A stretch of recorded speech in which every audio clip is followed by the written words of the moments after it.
അപ്പോൾ നമ്മൾക്ക് 2009 model Scorpio conversion ചെയ്യാനായിട്ട് വന്നിട്ടുണ്ട്. 2022 മോഡലിലേക്കാണ് നമ്മൾ ആ വണ്ടി കൺവേർട്ട് ചെയ്യണത്. അപ്പോൾ അതിൻ്റെ പാർട്സും കാര്യങ്ങളൊക്കെ അതെ നമ്മുടെ ആരെയും കൊണ്ട് എടുത്തു കേട്ടോ. ഇത് അതിൻ്റെ ഡിക്കിയാണ്, അതേപോലെ തന്നെ ബോണറ്റ് വണ്ടിയുടെ അകത്തുണ്ട്, അതിൻ്റെ ബമ്പറും സാധനങ്ങളൊക്കെ എല്ലാവരും ഉണ്ട്. അപ്പോൾ അതെ ഈ ഒരു വണ്ടിയാണ് കൺവേർഷൻ ചെയ്യാനുള്ളത്.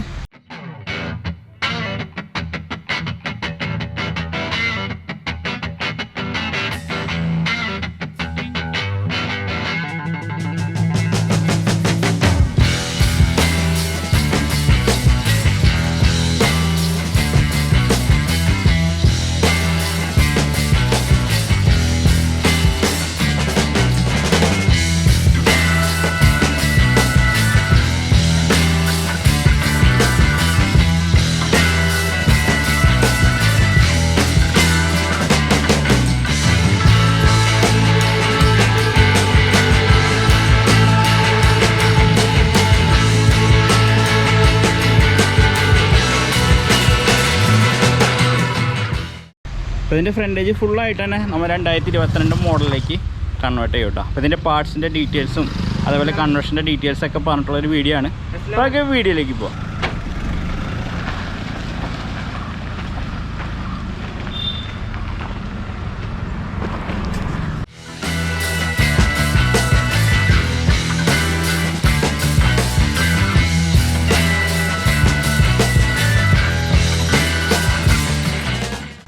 ഫസ്റ്റ് നമ്മൾ ഇതിൻ്റെ ബോണറ്റ് ചേഞ്ച് ചെയ്തു, അതേപോലെ തന്നെ ഫെൻഡർ ചേഞ്ച് ചെയ്തു, ബമ്പർ ചേഞ്ച് ചെയ്തു, ഹെഡ്ലൈറ്റ് ചേഞ്ച് ചെയ്തു. പുറമേ നോക്കുമ്പോൾ നമുക്ക് ഇത്രയൊക്കെ സാധനങ്ങളാണ് ചേഞ്ച് ചെയ്തിരിക്കുന്നത്. പക്ഷേ ഇന്നർ വശങ്ങളിലും കുറേ സാധനങ്ങൾ നമ്മൾ ചേഞ്ച് ചെയ്തിട്ടുണ്ട്. അപ്പോൾ ഞാൻ നിങ്ങൾക്ക് കാണിച്ചു തരാം. നമ്മൾ ഇന്നർ വശങ്ങളിലേക്ക് പോകുമ്പോൾ നമ്മൾ ഈ ഒരു ഭാഗം എന്ന് പറഞ്ഞിട്ടുണ്ടെങ്കിൽ നമ്മളുടെ ഫ്രണ്ടിലെ ക്രോസ് ബാറാണ്. ശരിക്കും പറഞ്ഞിട്ടുണ്ടെങ്കിൽ മെയിൻ ക്രോസ് ബാറാണ് ഇത്. അതായത് ചേസായിട്ട് നമ്മൾ ടൈറ്റ് ചെയ്ത് വെക്കുന്ന ഒരു ഭാഗമാണ് ഈ ഒരു ഭാഗം എന്ന് പറഞ്ഞിട്ടുണ്ടെങ്കിൽ. അപ്പോൾ നമ്മൾ പഴയ ഒരു സ്കോർപ്പിയോ പുതിയൊരു സ്കോർപ്പിയോ കൺവേർട്ട് ചെയ്യുമ്പോൾ അതൊരു ചെറിയ പണിയായിട്ട് നിങ്ങൾ കരുതരുത് കേട്ടോ. ഒരിക്കലും ഒരു ഫെൻഡർ, 2 സൈഡ് ഫെൻഡറും ബോണറ്റും അതേപോലെ ബമ്പറും മാറിയിട്ടുണ്ടെങ്കിൽ കൺവേർട്ട് ചെയ്യാനൊരിക്കലും വിചാരിക്കരുത്. നമ്മൾ ഈ ഒരു ക്രോസ് ബാറും ഫുള്ളായിട്ട് തന്നെ നമ്മൾക്ക് ചേഞ്ച് ചെയ്യേണ്ടതായിട്ടുണ്ട് കേട്ടോ. നമ്മൾ ഇവിടുന്ന് തുടങ്ങി പഴയ ഒരു ഭാഗം നമ്മൾ ഇവിടെ നിന്ന് തുടങ്ങി ഹെഡ്ലൈറ്റൊക്കെ വെക്കണ ആ ഒരു ബ്രാക്കറ്റിങ് കാര്യങ്ങളൊക്കെ ഇവിടെ നിന്ന് തുടങ്ങി കട്ട് ചെയ്തതിന് ശേഷം നമ്മൾ ഈ ഒരു പീസ് ഇതുമേ ടാക്ക് ചെയ്ത് പിടിപ്പിക്കുക ചെയ്തിരിക്കുന്നത് കേട്ടോ. അപ്പോൾ എങ്ങനെയാണ് കമ്പനി പറഞ്ഞ ആ രീതിയിൽ തന്നെയാണ് നമ്മൾ ഇതും ചെയ്തിരിക്കുന്നത്. ചിലർ ഈ ഒരു സാധനങ്ങളെല്ലാം സെക്കൻഡ് ഹാൻഡ് യൂസ് ചെയ്യും. നമ്മൾ ഈ ഒരു വണ്ടിയിൽ ഒറ്റ പാർട്സും സെക്കൻഡ് ഹാൻഡ് യൂസ് ചെയ്തിട്ടില്ല. നമ്മളിതൊരു ഫസ്റ്റ് ടൈം കൺവേർഷനാണ്. നമ്മളെ മുന്നേ സ്കോർപ്പിയോ കാര്യങ്ങൾ നമ്മൾ കൺവേർട്ട് ചെയ്തിട്ടില്ല, പെയിൻറ്റിങ് കാര്യങ്ങളൊക്കെ ചെയ്തിട്ട് കൺവേർട്ട് ചെയ്തിട്ടില്ല. അപ്പോൾ അത് ഫസ്റ്റ് ടൈം കൺവേർഷൻ ആയതുകൊണ്ട് തന്നെ നമ്മുടെ എല്ലാ പാർട്സും നമ്മൾ പുതിയതാണ് യൂസ് ചെയ്യുന്നത്. അതേപോലെ തന്നെ നമ്മൾ ഈ ഒരു പാർട്സും കാര്യങ്ങളൊക്കെ കിട്ടാനായിട്ട് കുറച്ച് ബുദ്ധിമുട്ടും കാര്യങ്ങളൊക്കെ ഉണ്ടായിരുന്നു കേട്ടോ. കാരണം നമ്മൾക്ക് ഫസ്റ്റ് ടൈം ആയതുകൊണ്ട് തന്നെ നമ്മൾക്ക് ഡീറ്റെയിൽ ആയിട്ട് നമ്മൾക്ക് അറിയില്ല അതെന്തൊക്കെ പാർട്സുകളും കാര്യങ്ങളൊക്കെ വരുന്നതിനുള്ള ഡീറ്റെയിൽസ് നമുക്ക് കറക്റ്റ് അറിയില്ല. എന്നാൽ പോലും നമ്മൾ ഇന്നോവ ചെയ്ത ഒരു പരിചയം കാരണം നമ്മൾ ഏകദേശം എസ്റ്റിമേറ്റ് എടുത്ത് നമ്മൾ പാർട്സ് ഓർഡർ ചെയ്തു. പക്ഷേ ഓർഡർ ചെയ്ത സ്ഥലത്ത് നിന്ന് പാർട്സ് വരാനൊക്കെ കുറച്ച് ടൈമും കാര്യങ്ങളൊക്കെ എടുത്തു. പിന്നെയാണ് നമ്മൾക്ക് മനസ്സിലായത് ഡയറക്റ്റ് നമ്മൾ മഹീന്ദ്രയെ തന്നെ കോൺടാക്ട് ചെയ്യണമെങ്കിൽ അവർ ഡയറക്റ്റായിട്ട് പാർട്സ് ഇറക്കി തരുന്നേക്കാം. അപ്പോൾ അങ്ങനെ നമ്മൾ ഇനി നമ്മൾക്ക് ഇതേപോലെ കൺവേർഷൻ കാര്യങ്ങളൊക്കെ വരണമെങ്കിൽ നമുക്ക് ഡിലേയും കാര്യങ്ങളൊന്നും ഉണ്ടാവില്ല. ഡയറക്റ്റ് നമുക്ക് പാർട്സും കാര്യങ്ങളൊക്കെ കിട്ടും. അപ്പോൾ എന്തൊക്കെയാണ് നമുക്ക് അതിൻ്റെ ഒരു ഐഡിയയും കാര്യങ്ങളൊക്കെ ആയിട്ട് ഫുള്ളായിട്ട് തന്നെ വന്നു. ബാക്ക് സൈഡിലേക്ക് പോകുമ്പോൾ നമ്മൾ ഈ ബമ്പറും കാര്യങ്ങളൊക്കെ ചേഞ്ചും കാര്യങ്ങളൊക്കെ ഉണ്ട്. മെയിനായിട്ട് ചേഞ്ച് എന്ന് പറഞ്ഞിട്ടുണ്ടെങ്കിൽ നമ്മുടെ ഈ ഒരു ഡിക്കിയാണ്. അപ്പോൾ ഈ ഡിക്കി നമ്മൾ ഇഞ്ചസും കാര്യങ്ങളും അതേപോലെ തന്നെ ഫുള്ളായിട്ട് ഗ്ലാസും കാര്യങ്ങളൊക്കെ നോക്കണമെങ്കിൽ ഫുള്ളായിട്ട് ഡിഫറൻസ് വന്നതാണ്. അപ്പോൾ അത് നമ്മൾ ഈ ഒരു വണ്ടിയുടെ ചേഞ്ച് ചെയ്തിട്ടുണ്ട്.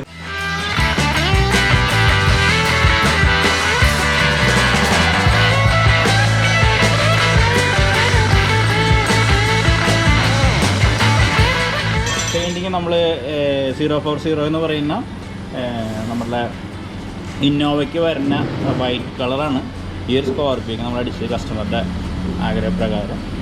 ഇന്ത്യയിൽ നമുക്ക് ഡാഷ്ബോർഡും കാര്യങ്ങളൊക്കെ ചേഞ്ച് ചെയ്യുമ്പോൾ അതിൻ്റെ ക്ലാമ്പും കാര്യങ്ങളൊക്കെ നമുക്ക് റീപ്ലേസ് ചെയ്യേണ്ടതായിട്ടുണ്ട്. അപ്പോൾ ഇതാണ് നമ്മുടെ ഡാഷ്ബോർഡ്. അപ്പോൾ ഡാഷ്ബോർഡ് നമ്മൾ സെക്കൻഡ് ഹാൻഡാണ് വാങ്ങിയിരിക്കുന്നത്. നമ്മൾ കോയമ്പത്തൂർ കിട്ടാണ്ട് മേട്ടുപാളയത്തിലൊക്കെ പോയിട്ടാണ് ഡാഷ്ബോർഡ് കളക്ട് ചെയ്തിരിക്കുന്നത് കേട്ടോ. അപ്പോൾ അത് നമുക്ക് ഇതിൻ്റെ ക്ലാമ്പൊക്കെ ചേഞ്ച് ചെയ്തിട്ട് സെറ്റ് ചെയ്യേണ്ടതായ ആവശ്യമുണ്ട്. ഈ 2 സീറ്റ് ചേഞ്ച് ചെയ്യും, ഇവിടെ ബക്കറ്റ് സീറ്റ് വരും. അപ്പോൾ അങ്ങനെ കുറച്ച് കാര്യങ്ങളൊക്കെ നമ്മൾ ഈ ഒരു വണ്ടിയിൽ ചെയ്യുന്നുണ്ട്.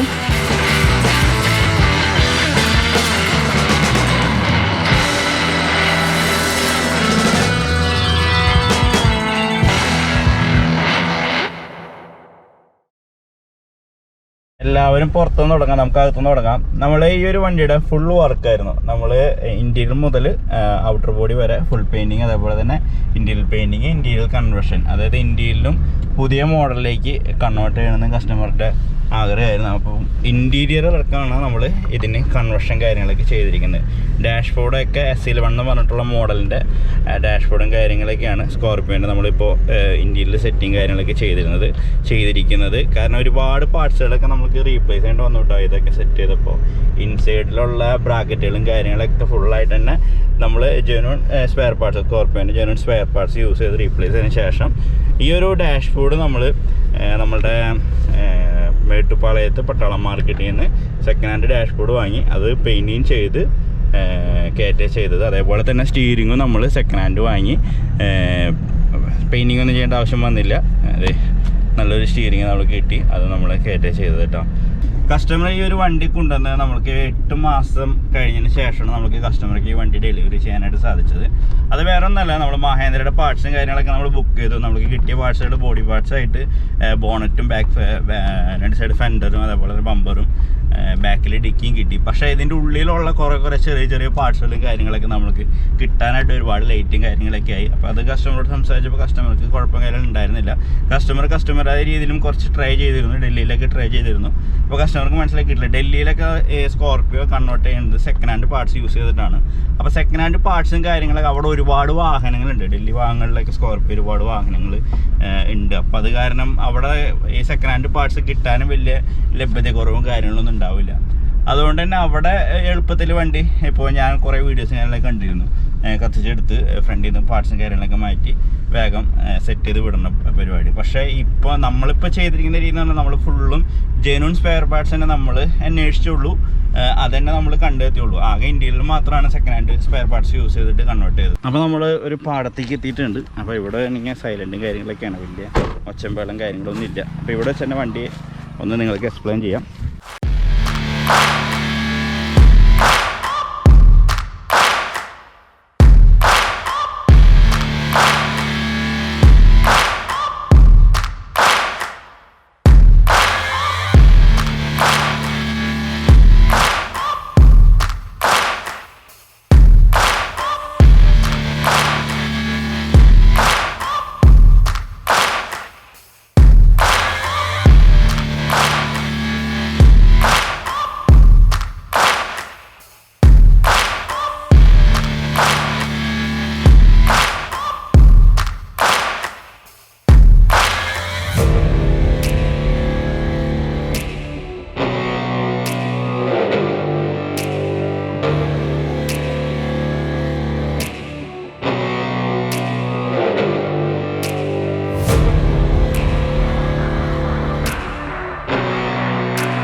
വണ്ടി ഇപ്പോൾ നമ്മുടെ കൂടെ വന്നതാണ്, 1 മാസത്തിന് ശേഷം വന്നതാണ് കേട്ടോ.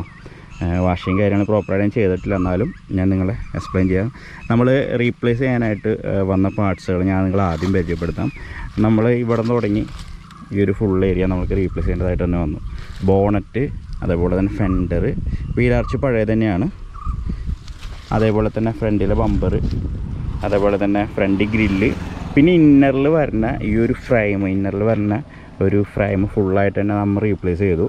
കാരണം ഇന്നറിൽ വരുന്ന ആ ഫ്രെയിം നമ്മൾ ഈ ബമ്പറും കാര്യങ്ങളൊക്കെ സീറ്റിംഗ് ആവണമെങ്കിൽ, അതേപോലെ ബോണറ്റിൻ്റെ ലോക്കും കാര്യങ്ങളൊക്കെ സീറ്റിംഗ് ആവണമെങ്കിൽ ആ ഫ്രെയിം ഫുള്ളായിട്ട് തന്നെ നമുക്ക് മാറണം. അപ്പോൾ ആ ഫ്രെയിം ഫുള്ളായിട്ട് തന്നെ നമ്മൾ മാറി, ഹെഡ്ലൈറ്റും കാര്യങ്ങളൊക്കെ മാറി, ഹെഡ്ലൈറ്റിൻ്റെ വയറിങ് ഹാർനസ് അടക്കം ചേഞ്ച് ചെയ്യണം. കാരണം ഇതിൽ DRL വരുന്നുണ്ട്, അതേപോലെ ബ്രൈറ്റ് 2 ധൂമായിട്ടാണ് വരുന്നത്. അപ്പോൾ അത് തന്നെ ഹെഡ്ലൈറ്റിൻ്റെ വയറിങ് ഹാർനസും മാറി. ഫോഗ് ലാമ്പിൻ്റെ കണക്ഷൻ ഓൾറെഡി ഉണ്ടായിരുന്നു കേട്ടോ. ആ കണക്ഷനും കാര്യങ്ങളൊക്കെ ചെയ്ത് ഫ്രണ്ടേജ് നമ്മളിങ്ങനെ കൺവേർട്ടും കാര്യങ്ങളൊക്കെ ചെയ്തു കേട്ടോ. പിന്നെ നമ്മൾക്ക് സ്കോർപ്പിയോ കൺവേർഷൻ വരുന്നത് ബാക്കിലാണ്. സൈഡ് വശങ്ങളിൽ അങ്ങനെ വേറെ കൺവേർഷൻ കാര്യങ്ങളൊന്നുമില്ല. ഇതൊക്കെ ഉണ്ടായിരുന്ന സാധനങ്ങൾ തന്നെയാണ് നമ്മൾ സെറ്റിങ് കാര്യങ്ങളൊക്കെ ചെയ്തിരിക്കുന്നത്. ബാക്കിലേക്ക് നമ്മൾ വന്നാണ് കൺവേർഷൻ എന്ന് പറഞ്ഞിട്ടുണ്ടെങ്കിൽ ഡിക്കി നമ്മൾ ഫുള്ളായിട്ട് തന്നെ മാറി. അതേപോലെ തന്നെ ഡിക്കിമ പറഞ്ഞ ഗ്ലാസ് ഫുള്ളായിട്ട് തന്നെ മാറി. അതേപോലെ തന്നെ ഈ ഹാൻഡിൽ നമ്മൾ ചെറിയ രീതിയിൽ ഓൾട്ടർ ചെയ്തിട്ട് പഴയ ഹാൻഡിൽ തന്നെ നമ്മളിട്ടു. ഈ ഒരു മഹേന്ദ്രയുടെ ഈ ഒരു ലോഗോ കിട്ടാനായിട്ട് ലാസ്റ്റ് ബോർഡ് മോയിലാണ് നമ്മളിത് ഓർഡർ ചെയ്തിട്ട്, ബോർഡ് മോയിൽ 1 പ്രാവശ്യം ഓർഡർ ചെയ്തപ്പോൾ അവർ റിട്ടേൺ ക്യാൻസൽ ചെയ്തു. അത് കഴിഞ്ഞ് രണ്ടാമത് നമ്മൾ ഓർഡർ ചെയ്തപ്പോൾ ഈ ഒരു പാർട്സ് നമ്മൾക്ക് കിട്ടി. അതേപോലെ ഈ ഒരു പാർട്സും കാര്യങ്ങളൊക്കെ നമുക്ക് ആദ്യമേ കിട്ടി കേട്ടോ. അങ്ങനെ ബാക്ക് ഫുള്ളായിട്ട് തന്നെ കൺവെർഷൻ കാര്യങ്ങളൊക്കെ ചെയ്തു. എൻ്റെ വീഡിയോസും കാര്യങ്ങളൊക്കെ കാണുന്നവർക്ക് അറിയാം, സ്കോർപ്പിയോ കുറച്ച് ടൈം എടുത്തു നമ്മൾ കൺവേർട്ടും കാര്യങ്ങളൊക്കെ ചെയ്യാനായിട്ട്. അപ്പോൾ അതുകൊണ്ട് തന്നെയാണ് ഞാനിങ്ങനെ എക്സ്പ്ലെയിൻ ചെയ്യുന്നത്. കാരണം നമ്മളിപ്പോൾ ഒരു വണ്ടി നമ്മൾക്ക് വന്നിട്ടുണ്ടെങ്കിൽ, അല്ലെങ്കിൽ ഒരു സ്കോർപ്പിയോ നിങ്ങളുടെ കയ്യിലുണ്ട്, നിങ്ങൾ കൺവേർഷൻ വരാണെങ്കിൽ പാർട്സിൻ്റെ കാര്യങ്ങൾ എന്തായാലും നിങ്ങൾ അറിഞ്ഞിരിക്കണം. കാരണം ഇപ്പോൾ നമ്മൾക്ക് മനസ്സിലായി, പക്ഷേ ഇൻറ്റീരിയറിൽ നമ്മൾ കൺവെർഷൻ ചെയ്യില്ല. ഔട്ടർ ബോഡിയും കാര്യങ്ങളൊക്കെ കൺവെർഷൻ നമ്മൾക്ക് ചെയ്യാനായിട്ട് സാധിക്കും. കോയമ്പത്തൂർ ധനം എന്ന് പറഞ്ഞിട്ടുള്ള ഓട്ടോമൊബൈൽ ഷോപ്പിൽ നമ്മൾക്ക് ഇതിൻ്റെ പാർട്സ് പാർട്സ് അവൈലബിൾ ആണ്. അതേപോലെ തന്നെ ഇപ്പോൾ ബോർഡ് ഇപ്പോൾ സൈഡ് പാനലുകളും കാര്യങ്ങളൊക്കെ ഇപ്പോൾ ബാക്കിൽ വരുന്ന ആ മഹീന്ദ്രയുടെ പാർട്സ് നമുക്ക് കിട്ടിയില്ല എന്ന് പറഞ്ഞു. പക്ഷേ ബോർഡിന് ഇപ്പോൾ ആക്റ്റീവ് ആയതുകൊണ്ട് തന്നെ ബോർഡിന് നമ്മൾക്ക് ആ പാർട്സുകളും കാര്യങ്ങളൊക്കെ ലഭ്യതയാണ്. അതുകൊണ്ട് തന്നെ നമുക്ക് ഔട്ടർ ബോഡിയും കാര്യങ്ങളൊക്കെ കൺവെർഷൻ നമ്മൾക്ക് CarJJയിൽ ചെയ്യാൻ സാധിക്കും. ഇൻറ്റീരിയൽ കൺവെർഷൻ ഞങ്ങൾ ഇനി എടുക്കുന്നില്ല, കാരണം പാർട്സ് കിട്ടാൻ വളരെയധികം ബുദ്ധിമുട്ടാണ്. സെക്കൻഡ് ഹാൻഡ് പാർട്സ് യൂസ് ചെയ്തിട്ടാണ് പിന്നീട് നമ്മളിതിൻ്റെ ഇൻറ്റീരിയൽ കൺവെർഷൻ കാര്യങ്ങളൊക്കെ ചെയ്തത്. ഡാഷ്ബോർഡിൽ സ്റ്റീരിംഗ് വീല് ഫുള്ളായിട്ട് തന്നെ ഈ ഒരു ഡാഷ്ബോർഡും കാര്യങ്ങളൊക്കെ സ്കോർപ്പിയോൻ്റെ S11 മോഡലിലേക്ക് ചേഞ്ച് ചെയ്തിട്ടുണ്ട് കേട്ടോ. ഡിമ്മ് വരുന്നത് പ്രൊജക്ടർ ഹെഡാണ്. അപ്പോൾ പ്രൊജക്ടർ ഇത് ഡിമ്മായിട്ടും വർക്ക് ചെയ്യുന്നുണ്ട് കേട്ടോ. ലൈറ്റും കാര്യങ്ങളൊക്കെ സെപ്പറേറ്റ് വയറിങ് നിങ്ങൾ ചെയ്യേണ്ടി വരും. ആരെങ്കിലും കൺവെർഷൻ കാര്യങ്ങളൊക്കെ ചെയ്യണമെങ്കിൽ ലൈറ്റിൻ്റെ വയറിങ് കാര്യങ്ങളൊക്കെ സെപ്പറേറ്റ് ചെയ്യേണ്ടി വരും. കാരണം മുന്നത്തെ ആ സ്കോർപ്പിയോയ്ക്ക് സിംഗിൾ ഹെഡ്ലൈറ്റാണ് വരുന്നത്. ഡബിൾ ഡൂം വരുന്നുണ്ട്, DRL വരുന്നുണ്ട്, പാർക്ക് ലൈറ്റ് സെപ്പറേറ്റ് വരുന്നുണ്ട്. അപ്പോൾ അത് നമ്മൾ വയറിങ് ചെറിയൊരു ചേഞ്ച് വരുത്തേണ്ടി വരും കേട്ടോ. നമ്മൾ കഴിഞ്ഞൊരു ദിവസം നമ്മുടെ ഗ്യാരേജിൽ ഒരു കസ്റ്റമർ വന്നിട്ട് നമ്മളൊരു വൈറ്റ് വണ്ടി ഡെലിവറി കാര്യങ്ങളൊക്കെ ചെയ്തു. അപ്പോൾ കസ്റ്റമർ പറഞ്ഞൊരു ഡയലോഗ് ഉണ്ട്, എൻ്റെ ഈ ഒരു വണ്ടി കൊടുക്കണമെങ്കിൽ എനിക്ക് 2 ലക്ഷം രൂപ കിട്ടുള്ളൂ. അപ്പോൾ ഞാനൊരു 2 ലക്ഷം രൂപയും കൂടി ആഡ് ചെയ്തിട്ടുണ്ടെങ്കിൽ 4 ലക്ഷത്തിന് എനിക്ക് ഒരു പുതിയ വണ്ടിമാരി ചെയ്ത് കിട്ടുമ്പോൾ അതല്ല ലാഭം. കാരണം നമുക്കിപ്പോൾ അറിയാം, ഇപ്പോൾ ഒരു 7 സീറ്റ് വാഹനം നമ്മൾ വാങ്ങാൻ പോയിട്ടുണ്ടെങ്കിൽ മിനിമം 12 ലക്ഷം തുടങ്ങിയ സ്റ്റാർട്ടിങ്. അത് കഴിഞ്ഞിട്ടുണ്ടെങ്കിൽ അത്യാവശ്യം CC 2000 CCയുടെ വാഹനങ്ങളൊക്കെ ആണെങ്കിൽ 18 ലക്ഷം 22 ലക്ഷമൊക്കെയാണ് റേറ്റ് വരുന്നത്. അപ്പോൾ അതേപോലെ തന്നെ നമ്മളിപ്പോൾ സ്കോർപ്പിയോമാരുള്ള വാഹനങ്ങൾ ഇപ്പോൾ സെയിൽ ചെയ്യാൻ പോയിട്ടുണ്ടെങ്കിൽ നിങ്ങൾക്കറിയാം എത്ര കാശും പൈസയ്ക്ക് കിട്ടും എന്നുള്ളത്. അപ്പോൾ അത് നമ്മൾക്കിപ്പോൾ ഈ വണ്ടിയുടെ പാർട്സ് നമ്മൾക്ക് വന്നത് 1,32,000 രൂപ എക്സ്റ്റീരിയർ പാർട്സിന് വന്നു. ഇന്ത്യയിൽ വേറെയാണ്. ഇന്ത്യയിൽ ഞാൻ നിങ്ങളോട് പറയണില്ല, കാരണം ഇന്ത്യയിൽ നമ്മൾക്ക് ഒരുപാട് ചിലവും കാര്യങ്ങളൊക്കെ വന്നു. കാരണം മേട്ടുപാളയിൽ തന്നെ 2 പ്രാവശ്യം പോയി ഇതിൻ്റെ സാധനങ്ങൾ അന്വേഷിക്കാനൊക്കെ ആയിട്ട്. അപ്പോൾ ഇന്ത്യയിൽ നമ്മൾ ഇനി ചെയ്യണമില്ല, ഇന്ത്യയിൽ ചെയ്യണില്ല. അപ്പോൾ എക്സ്റ്റീരിയറിലെ പാർട്സിന് നമ്മൾക്ക് വന്നത് 1,32,000. ഫുള്ളും ഒറിജിനൽ മഹീന്ദ്രയുടെ സ്പെയർ പാർട്സാണ് വാങ്ങിയിരിക്കുന്നത്. ഒക്കെ പുതിയ പാർട്സാണ് നമ്മൾ വാങ്ങിയിരിക്കുന്നത് കേട്ടോ. 1,32,000 രൂപ വന്നു. പിന്നെ അതിൻ്റെ സെറ്റിംഗ് ചാർജും കാര്യങ്ങളൊക്കെ ആയിട്ട് ഏകദേശം 2 ലക്ഷം രൂപയുടെ അടുത്ത് ചാർജ് വന്നിട്ടുണ്ട് നമ്മുടെ സ്കോർപ്പിയോ കൺവെർഷൻ. പിന്നെ നമുക്ക് കറക്റ്റ് എസ്റ്റിമേറ്റ് ഒന്നുകൂടി നോക്കേണ്ടി വരും കേട്ടോ. ഞാനൊരു അപ്രോക്സിമേറ്റ്ലി എമൗണ്ടാണ് പറയണത്. ഈ വണ്ടിക്ക് അതിൽ കൂടുതൽ വന്നിട്ടുണ്ട്, കാരണം ഈ വണ്ടിയുടെ സ്റ്റീൽ കാര്യങ്ങളൊക്കെ ആ പാർട്സിൻ്റെ റേറ്റ് മാത്രം നമ്മൾ വാങ്ങിയിട്ടുള്ളൂ. എന്നല്ലാണ്ട് പോയി നമ്മുടെ മേട്ടുപാളത്തിൽ പോയി എൻ്റെ പൈസയും കാര്യങ്ങളൊന്നും അങ്ങനെ കസ്റ്റമറിൽ നിന്ന് വാങ്ങിയിട്ടില്ല കേട്ടോ. ഓക്കെ, അപ്പോൾ അങ്ങനെ ആണ് റേറ്റിംഗ് കാര്യങ്ങൾ. അപ്പോൾ നിങ്ങളും അതേപോലെ തന്നെ ആ കസ്റ്റമർ പറഞ്ഞ വരെ ഒന്ന് ആലോചിച്ച് നോക്കണമെങ്കിൽ ഇപ്പോൾ ഇന്നോവയ്ക്ക് ഇപ്പോൾ സെയിൽ ചെയ്യാൻ പോയാലും പൈസ ഉണ്ട്. പക്ഷേ 2005-2006 വണ്ടി, ആളുടെ 2006 വണ്ടിയായിരുന്നു. അപ്പോൾ 2006 വണ്ടിയൊക്കെ സെയിൽ ചെയ്യാൻ പോയിട്ടുണ്ടെങ്കിൽ 2 ലക്ഷം 2.5 ലക്ഷമൊക്കെയാണ് മാർക്കറ്റ് റേറ്റ് ഇപ്പോൾ നടക്കുന്നത്. അപ്രോക്സിമേറ്റ്ലി കേട്ടോ, കറക്റ്റല്ല. അപ്പോൾ ആൾ 2 ലക്ഷം കൂട്ടി ഇറക്കിയപ്പോൾ ഏകദേശം 4 ലക്ഷം രൂപ വണ്ടി. 4 ലക്ഷം രൂപ വണ്ടിക്ക് എല്ലാ പണിയും ചെയ്തിട്ട് കിട്ടിയപ്പോൾ കസ്റ്റമർക്കും അതൊരു സന്തോഷമായി.